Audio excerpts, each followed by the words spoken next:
A man wakes up one morning and finds he has turned into a giant insect. That's the sentence everyone remembers. It's on the first page, and most people think that's the whole horror of this story. They're wrong. Because the truly frightening transformation in this book doesn't happen to Gregor Samsa in his bed. It happens slowly, quietly, to the 4 people who love him in the next room. Kafka never even tells you what kind of creature Gregor becomes. He only calls it some sort of monstrous vermin. And by the end, the people at his dinner table won't be able to name him either. So keep your eye on the wrong transformation, because the real metamorphosis in this story is the one you don't see coming. Before the change, Gregor was the one who held everything up. A traveling salesman out the door before dawn, chasing trains he hated to a job he despised, all to pay off a debt his father owed, a debt that would chain him for 5 more years. And here's the first strange thing. On the morning he wakes with a hard brown shell and a dozen thin legs waving helplessly in the air. His very first worry is not his body. It's the 5 a.m. train he just missed. It's what the boss will say. He has been treated like a machine for so long that he barely notices he's stopped being a man. The insect, in a sense, arrived years ago. Then the knocking starts. His mother at the door, gently. His father, harder. His sister Gretty, worried. Gregor answers them. Of course he answers, but something has gone wrong with his voice. The words leave his mouth as a thin, tortured squeak, an animal's peeping underneath the human sound. He can still understand every word they say. They can no longer understand a single one of his. And that, right there, is the quiet engine of this whole tragedy. A mind fully human, locked inside a body that can't say so. He is trapped, and he is about to spend the rest of his life failing to be heard. There's a knock of a different kind. The office manager himself has come to Gregor's home to demand why a reliable employee is late by 1 hour. Think about that fear. Gregor is lying there transformed, and the thing gripping him is that he might lose his position. So he fights. For a long, agonizing stretch, he throws his whole strange body against the task of simply turning a key, working the lock with his jaws until a brown fluid drips from his mouth. He is desperate to open that door and reassure them all that everything is fine. Everything is not fine. And the moment the door swings open, his old life ends for good. For one held breath, they all just look at him. Then the room breaks. The office manager backs away with a low, "Oh," and bolts for the stairs. His mother collapses to the floor. His father's face crumples and then hardens into something worse. No one steps toward him. No one says his name with love. In a single instant, Gregor has learned the rule of his new existence. He will be seen and he will be feared, but he will never again be reached. He tries to call the manager back, to save the job, the family, all of it. What comes out is only noise. The one man who could help him is already gone down the stairwell. It's his father who acts. He snatches up a cane and a newspaper and begins driving Gregor backward toward his room, hissing at him like you'd shoo a stray. Gregor, panicking, doesn't turn fast enough and gets himself wedged in the doorframe, one side scraping raw. His father doesn't stop. He gives a hard, merciless shove from behind, and Gregor tumbles into his room, bleeding, as the door slams shut and the key turns. Hours earlier, this man was a beloved son. Now he has been swept behind a locked door by his own father's hand. The family's love hasn't vanished yet. But watch, the first crack has opened. He wakes in the dark, one leg dragging uselessly behind him. And beside the door, a small mercy. Someone has left him a bowl of sweet milk with bread floating in it, his favorite, once. He crawls to it, hungry, and recoils. The milk repulses him now. His own tastes are turning against him, mapping the change from the inside out. This is what makes Kafka's horror so patient. It isn't the shell or the legs. It's that the things that once comforted you, warm milk, your family's voices, your own name, slowly become foreign. Piece by piece, the human Gregor is being quietly evicted from his own life. But who left that bowl of milk? That thread matters. It was Grete. His young sister, 17 years old, appoints herself his keeper. She learns through trial and error what the creature will eat now. Not fresh food, but old cheese, half-rotten vegetables, congealed scraps he'd never have touched as a man. She brings it twice a day, sweeps up after, opens the window for him. She is frightened of him. She can barely stand to look, but she comes anyway. In a household freezing over with dread, Grete is the one warm current. Remember her tenderness here. Hold on to it, because the person who feeds Gregor in the dark, gently, patiently, day after day, is the same person who will one day stand up and demand that he be thrown away. Pressed against his door, Gregor eavesdrops on his family doing math. How much is left? Who will earn now? And the answers break something in him.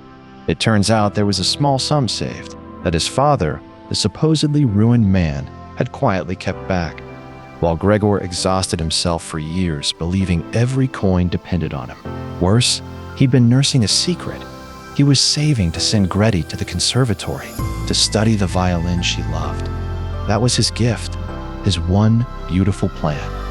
Now no one will ever know he meant it. He gave his whole life to these people, and soon they will decide, out loud, that his life is no longer worth the trouble of feeding. Gregor discovers a small freedom. He can crawl the walls and hang from the ceiling, and up there, oddly, he feels almost light. But he's also losing something. His eyesight dims. His memory of being a man begins to blur at the edges, so he fights to hold on. When Grete has to enter, he drags a bedsheet over himself, 4 hours of painful labor, just to spare her the sight of his body. Think about that. Even as a monster, his instinct is to protect the very people recoiling from him.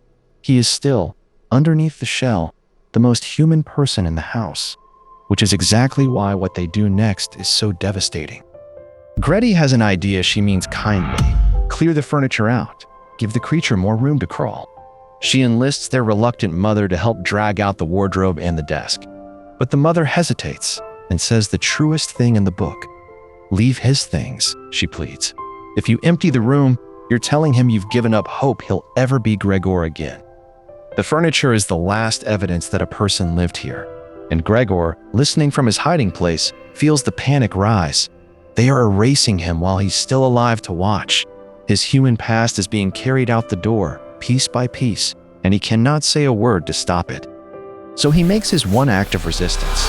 On the wall hangs a picture he'd framed himself, back when he had hands, a magazine cutout of a woman wrapped in furs. When they come for the walls, Gregor rushes out and presses his whole body flat against the glass, covering it, guarding this last scrap of the man he used to be. And that's the moment his mother turns and sees him, fully, in the open, and faints dead away with a cry. He only wanted to save one small thing. Instead, he sent his mother crashing to the couch and set in motion the worst night of his life. His father's about to come home. The father storms in, sees the chaos, sees his mother collapsed, and reaches the wrong conclusion. The creature has attacked. In his new bank uniform, he advances and starts hurling apples from the fruit bowl. One after another, they strike Gregor's shell as he scrambles to escape. Then one hits square in the back and sinks in and lodges there, burying itself in his flesh, pinning him where he stands.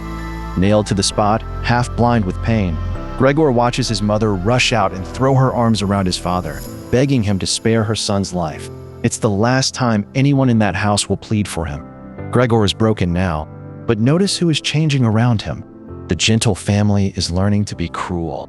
That is the real metamorphosis.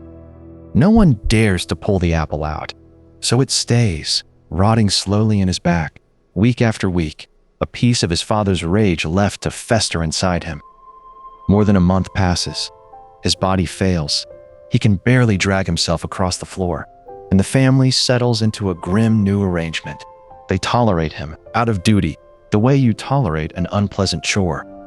In the evenings, they leave his door cracked open so he can lie in the dark and watch them. A lamplit family scene going on without him, 3 feet and a whole world away. He is still there. He can still see the love. He is simply no longer inside it. And the family, meanwhile, is transforming into exactly what it needed Gregor to spare them from becoming. The father, once idle, now dozes in a bank porter's uniform he refuses to take off. The mother sews late into the night. Grete stands at a shop counter by day and studies shorthand and French by evening, dreaming of something better. They sell the mother's jewelry. They feel trapped in an apartment too big and too expensive. The apartment Gregor chose for them in better days out of pride. Exhaustion is making them hard. And the harder they get, the more the thing behind the bedroom door starts to feel less like a son they lost and more like a problem they haven't solved. Now a new figure appears, and she's important precisely because she isn't afraid. A tough old charwoman is hired for the heavy work, and she finds Gregor almost funny. She flings his door open to peer at him and calls out cheerfully, "Come here, you old dung beetle." She doesn't flinch. And Gregor, who once terrified a room, is now not even worth fearing. His room fills up with junk and ash and things the family no longer wants. He stops eating almost entirely. The salesman who supported 5 lives has become the household's forgotten corner, the place where the clutter goes. He is disappearing, one swept aside day at a time. And then, for one night, the music finds him. To make money, the family has taken in 3 fussy gentleman boarders, and the whole home now bends around these strangers. They eat at the good table. They demand order and quiet. The family scrapes and serves them, while Gregor's existence must be hidden entirely. Because who would pay to live in a house with that behind a door? It's the final inversion. Strangers who pay are honored guests. The son who paid for everything, for years, is a shameful secret to be kept out of sight. The people at the center of the home and the person exiled to its edge have completely traded places. And then, one evening, Grete takes out her violin to play for the guests. The music drifts under Gregor's door, and something in him lifts toward it. He forgets caution. Slowly, painfully, he creeps out into the open, dragging his ruined body across the living room floor toward the sound of his sister playing. Was he a beast? Kafka asks. That music so moved him? It's the tenderest question in the book. Because in this moment, the monster is feeling the most human thing there is. He dreams, absurdly, impossibly, of pulling Grete into his room, of finally telling her about the conservatory, about the gift he'd meant to give. He inches forward, full of love, toward the one person left who might understand him. And the lodgers look down and see him. The guests are disgusted. They announce they're leaving and won't pay a cent. And that is the last straw. His Grete, who fed him in the dark, who learned his hungers, who once cried out his name, rises to her feet and says the words that end everything. We have to try to get rid of it. Not him. It. You have to stop believing this thing is Gregor, she tells their father. That's the only way. And the father agrees, gratefully. She's right, 1,000 times over. In one sentence, the sister has done what the transformation never could. She has taken away his name. To his own family, Gregor Samsa is now an it, a thing to be disposed of. And here's the quietest heartbreak in all of literature. Gregor hears his sister condemn him, and he agrees with her. Broken, starving, the apple rotting in his back, he turns and drags himself back into his room one last time. He thinks of his family with tenderness and love. He decides, on his own, that they're right. He must disappear. As the first light comes, his head sinks gently to the floor, and his last faint breath slips away. There is no violence in it, no struggle, only a man who has been told so many times and in so many ways that he is a burden, until at last he believes it and lets go, so the people he loves can be free of him. The charwoman finds him at dawn. She pokes the still shape with her broom, then calls out to the family with a kind of cheerful bluntness. Come look, it's gone and croaked. And the family's response is the coldest moment in the book. They are not devastated. They are relieved. Well, says the father, crossing himself, now we can thank God. They gather around the shrunken, hollow body. Grete notices how thin he had become, how little of him was left, and then they simply have it swept away. The person who gave them everything is cleared out like the clutter in his room. And with him gone, the family does something they haven't done in months. They step out into the light. They take the tram to the open countryside, into warm spring sun, and they feel, all 3 of them, wonderful. They talk of new jobs, of a smaller, brighter apartment, of a future suddenly full of promise. And then the parents glance at Grete and notice something. Their daughter, through all this grief, has bloomed. She's become beautiful, healthy, grown. a young woman ready for a husband and a life of her own. And as if to prove it, at the end of the ride, Grete rises first and stretches her young body toward the sun. There it is, the metamorphosis you were watching for the whole time. Not a man turning into an insect, but a family blossoming over the body of the son they let die. Kafka's real question was never, what did Gregor become?